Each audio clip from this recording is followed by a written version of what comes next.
Hey guys, Maxton here, welcome back to a new video. So usually I just produce like hip-hop beats and EDM, but today I got challenged by 3beats production to try to make drill for the first time. So I asked him to make a little video explaining the fundamentals of drill, and that's what we're gonna watch first, and then I'm trying to make my first drill beat. Okay, so let's get right into it. Hey viewers, I'm Maxton, my name is 3beats, I'm a producer based in England. I mainly produce hip-hop beats, specifically drill beats, so if you're into that kind of stuff, please do stick around on my channel. Now Maxton asked me to explain to you guys the fundamentals of a drill beat, and I think the fundamentals, the three kind of things that I mainly look at are the snare patterns, the counter snare patterns, and the halftime effects. The snare patterns that I said at the start, those snare patterns usually go on the 3 or the 4. By the 3 or the 4 I mean the bar number, and basically that means that the 3 is usually what you have in a normal track pattern where you play it on every single 3. However, drill does slightly adjust that and take that second hit slightly across. Another thing that you should look at when you're making a drill pattern is you should look at the counter snare patterns. Now the counter snare patterns are in a triplet pattern. Essentially what a triplet pattern means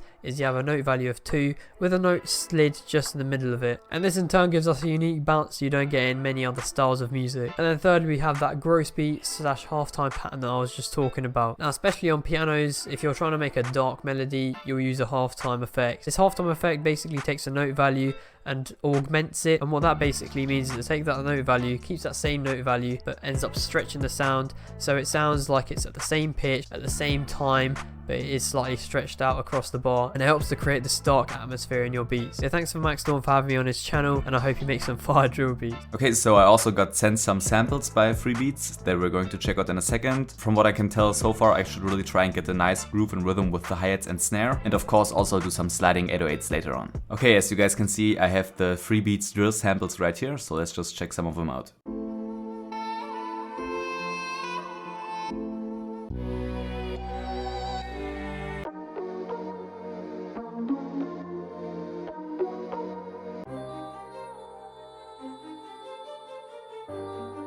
I think I'm going to use this one.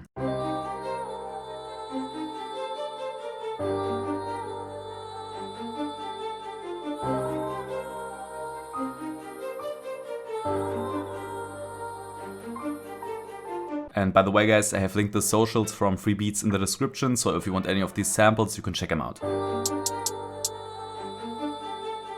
Let's also get a snare as well. This one sounds pretty good. Maybe second one to layer. So from what 3beats told me, it's very important to have like this triplet rhythm. So I'm not only going to use it on the 808 for example, but also on the hi-hats.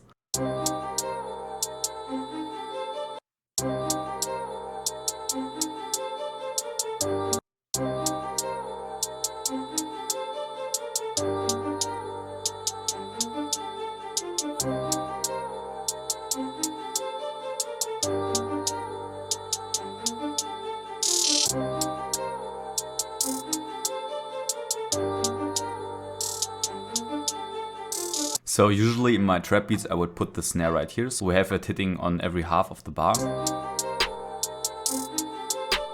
But as we saw in the video, it's very popular in drill to put the snare right here, so a bar behind. So let's listen how that sounds.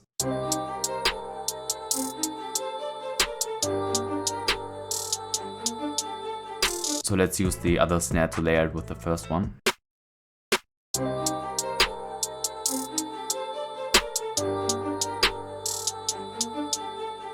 Let's quickly make a little piano melody around the sample and then halftime it. I'm just going to deactivate the drums for now, so we only have the sample and the piano.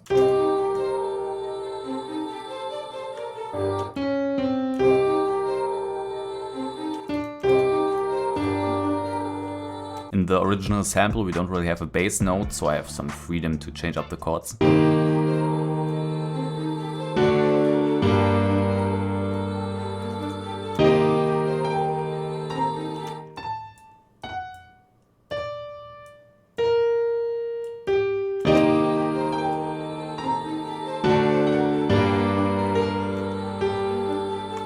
So I think I just take this top melody right here and put it into another plugin, so we have like strings or something.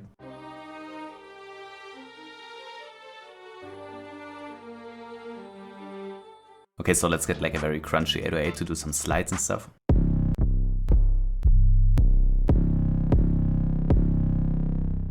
I'm just going to make the envelope like this, and also make the note cut itself. Let's just copy over our bass line, and let's just listen to the 808 and the sample.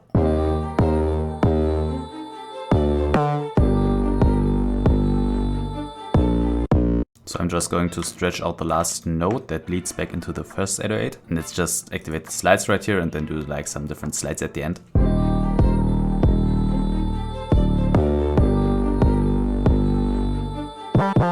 So I kind of want to keep the beat very simple and do like a lot with the 808s. So I think I'll just use these notes right here, make them slides, and then also move them down as well. So we just have like a slide going down and the volume's decreasing as well.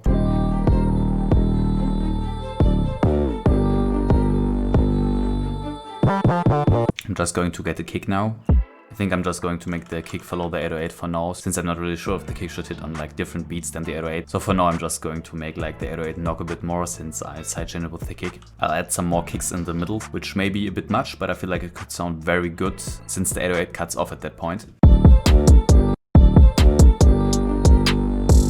As you guys can see, we also have the stems of the sample, but for now I'll just stay with the main sample. I'm just gonna get the FL keys and the strings, put them together and consolidate them. And let's just use halftime on it. We might also need to EQ some frequencies.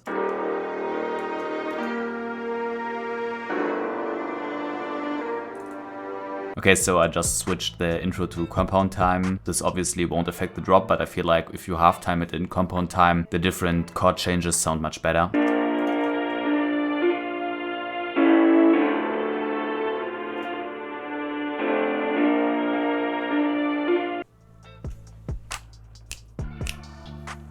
Okay, so I guess my project just crashed. FL is frozen for like 30 seconds now. I'll be right back if it works again, or at least I hope so. Okay, so here comes the moment of truth. I'm just going to click revert to last backup.